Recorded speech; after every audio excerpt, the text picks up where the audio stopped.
I promise not to smack you in the face again. Hey everybody, it's us again. Hi! Take two. Hi everybody, Hi! it's Doug and Allie again.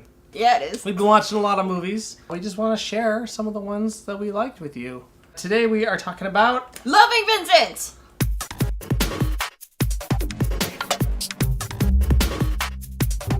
Yeah, this one, I don't know, like, how new it is to theaters. Like, it seems like it's made its way through, like, festivals and it's kind of in, like, limited release here and there.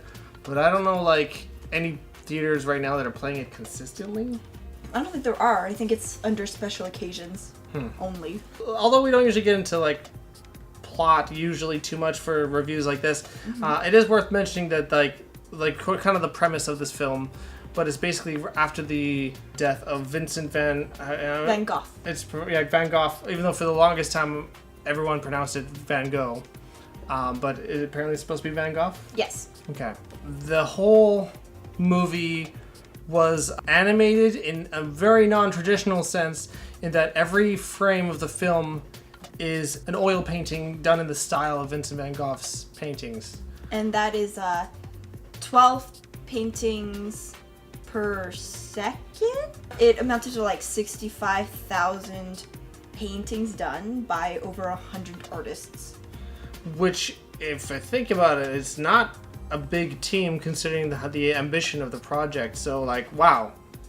A lot of commitment to the art direction of this film. I actually saw a behind the scenes clip how they painted it. It was essentially everything was acted on in a soundstage with the green screen and everything. I guess in a studio with all the artists, people were designated the scene that they were going to paint, and then so on a projector they would put it on the canvas, and then that's where the artist would paint over.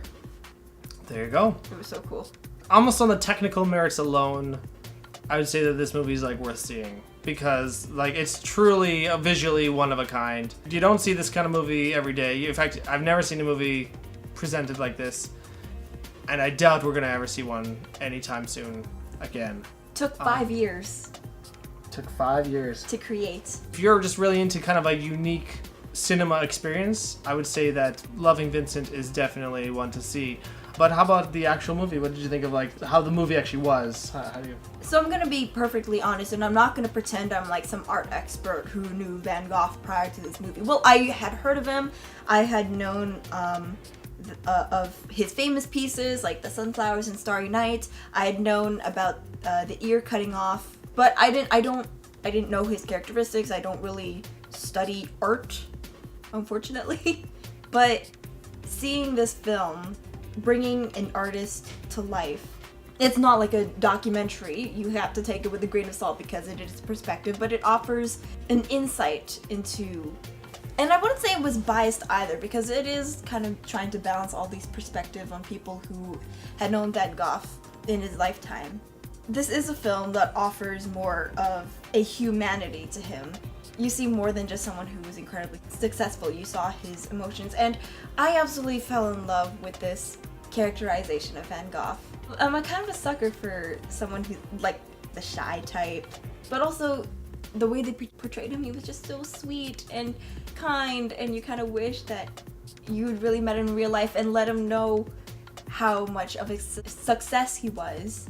Yeah, after his death. Yeah, he died broke! As is too often the case with artists. He only had one painting sold in his lifetime!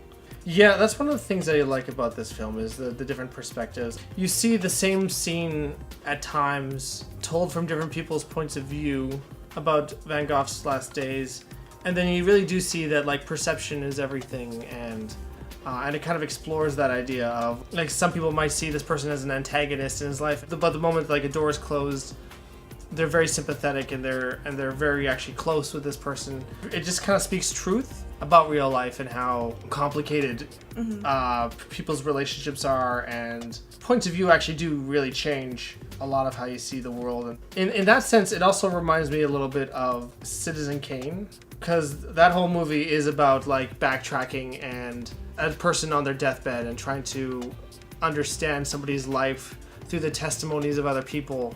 This was kind of a lot like that, only a little more like specific to around the time that Van Gogh passed away. So it's more of like trying to get to know someone in their final days, basically. I think that's, I don't know, it's just kind of an admirable story to tell, even if there's not a lot of like finality to it.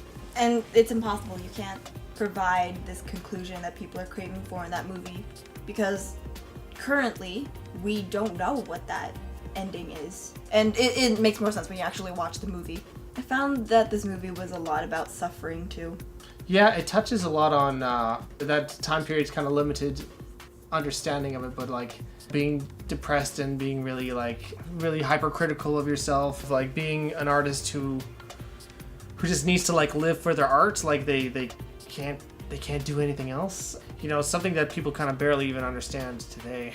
There's this common perception about Van Gogh and a lot of artists. There's this romanticization of mental illness and depression, and people are saying like, oh, because he was depressed that he created all these masterpieces. Well, in fact, he created his masterpieces when he was receiving help and not when he was in depression. And I can definitely attest to that, where I didn't write, I didn't draw, I didn't compose music when I was horrifically depressed. That happened when I was in a much better mental state. One of the common signs of depression is that the things that you take the most joy in suddenly are joyless. Please see this movie. If not for the art style, if not for Van Gogh, not for the story, this awareness of mental illness and the stigma of it, that alone is also something to watch. It's definitely worth seeing. The story's not like amazing, but it's personal, and it's emotional. It's very honest. And you do the best you can with historical fiction, right? To some degree, you have to play within the rules of reality. Yeah, everything kind of working together, the story and the storytelling and the art style just kind of makes it this really, unique cinematic experience that is just definitely worth seeing. So it's a lot of pieces fitting together just right. And I'd say it's definitely one of the crowning achievements of 2017. So I agree. Y'all should check that out. If you're shallow like me, watch the film for the actor who plays Van Gogh. Not only is he resembles him very well, he's a very good looking guy. If you have a thing for oil paintings. So did you see Loving Vincent? And if not, would you see Loving Vincent? Let us know what you think in the comment section down below. And please give us a thumbs up and subscribe if you want to see more of our pretty faces. Of course, Just pretty face. Check out our Facebook page and all of our other shows on Moving Pictures. Thanks so much for watching. Bye!